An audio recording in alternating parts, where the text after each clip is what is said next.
Okay, hi everyone, it's just me. Excuse the state of the place and excuse the attire for all you other football supporters out there. Yes, I'm an Arsenal fan, but didn't have time to get changed because it's going to be a very, very quick update on where we are at the moment. So, where do we start? Okay, had another failed brew yet again, but this was probably my fault. It was a public house, the old style that came in the carton. It had been in the fridge for a considerable time.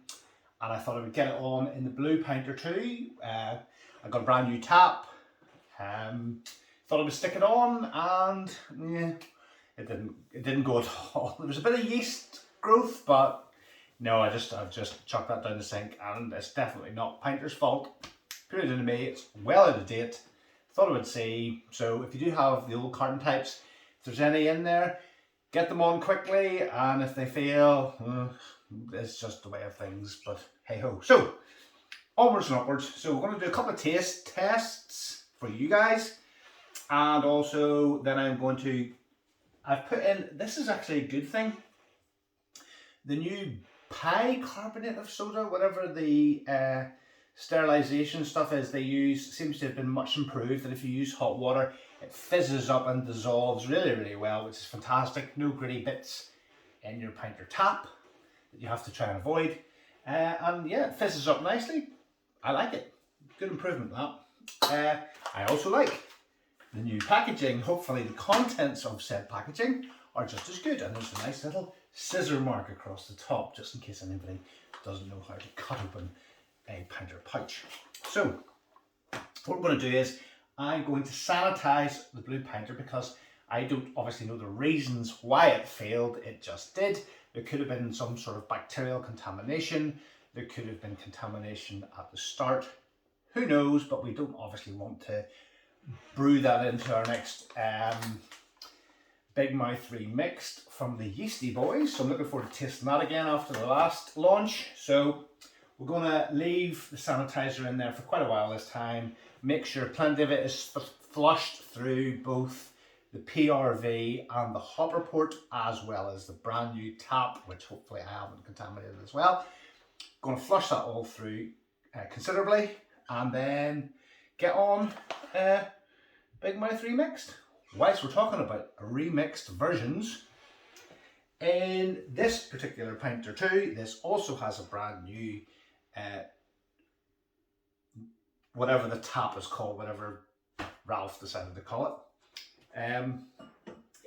So let's have now our first one of this. As if you've watched the other video, the Roadie Remixed, we weren't overly impressed. We did a comparison live with it with the real thing, and it was just a bit bland. It wasn't offensive in any shape or form, but it was a bit nyeh, and nyeh is a good word for it.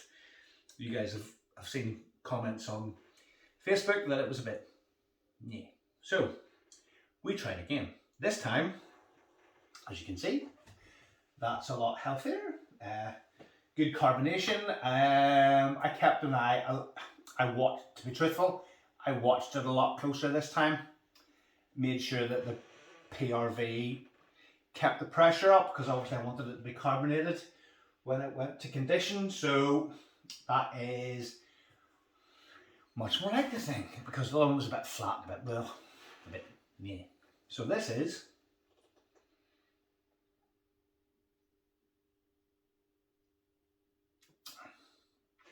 oh, that's nice and crisp. Now the weird thing is, it had quite a low original gravity. There's an eye spindle in here, but according to the eye spindles aren't totally accurate, I know, but according to the eye spindle, because of the very long standard brewing times, it did really attenuate out full. It did record it to be attenuated 100%, which is rare, but it is quite a long standard brewing time. So that does, it is light and refreshing, but you can definitely taste that there is a bit of alcohol in it, which is nice. It's holding its head well in the glass, but this is an etched glass, so it will tend to do so. But yes, very pleasant, much better than the last effort we had, but it did mean that I had to keep an eye to keep the pressure up to about 30 psi, so that there was enough CO2 in the head space between the brew and the actual pinter itself. Because obviously there's not an awful lot of head space in there, so all that CO2, there's not a lot. So, but that's worked out a treat. That's nice. Is it as good as the real thing? It's different. It's different, but it's very moreish, very palatable, very fizzy. We like that. We like that. That's nice. So, in the Pinter 3, we have a Vice Nights, a very fizzy and gassy Vice Nights, good grief. Pint of ice cream, anybody? A bit of a flake. Yeah, that's it is Vice Nights. Vice Nights is normally quite fizzy and well carbonated. So yes, that is a Vice Nights, but it's not totally Vice Nights because I had the Cherry Frost hop oil that they did. I don't know if they still do it or not. The sort of, it's labelled Black Forest Gateau. It's called Cherry Frost. We put that in to the Vice Nights just to give it a bit of flavour, a bit of hoppiness. So yeah, that looks nice. You can definitely smell a bit of, I don't know, Black Forest Gateau. Let's have a go.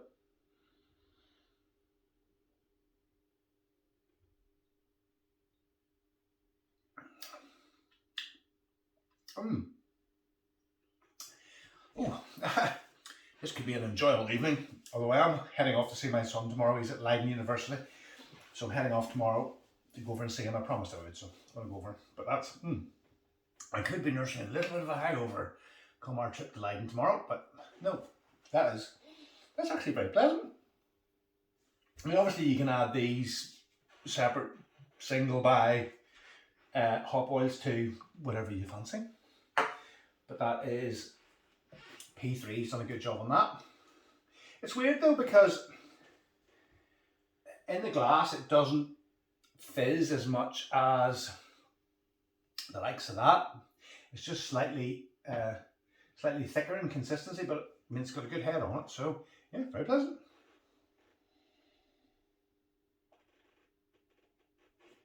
And obviously if you add a hop oil from Pinter, you're not going to invalidate your warranty. Anyway, enough said about that. So guys, yeah, as usual, I've got the yeast from Big Mouth Remixed already in a sanitized cup with some of the water that we use, a tiny bit of brewing sugar just to get it started. All the water's at room temperature. I'm going to hydrate the yeast whilst we sanitize the pinter. So I'm going to move these out of the way now, and I'm going to get on with getting a brew on. If you want to watch any of our other videos about getting a brew on, if you search back, get a brew on is what one you should search for. Pretty basic stuff. If you have any questions that you want to ask me, or indeed Estelle, just drop us a line down below and we'll get straight back to you. And hope you all have a great weekend and enjoy yourself as much as hopefully I will. Guys, thanks for watching the video, and we'll see you all again soon.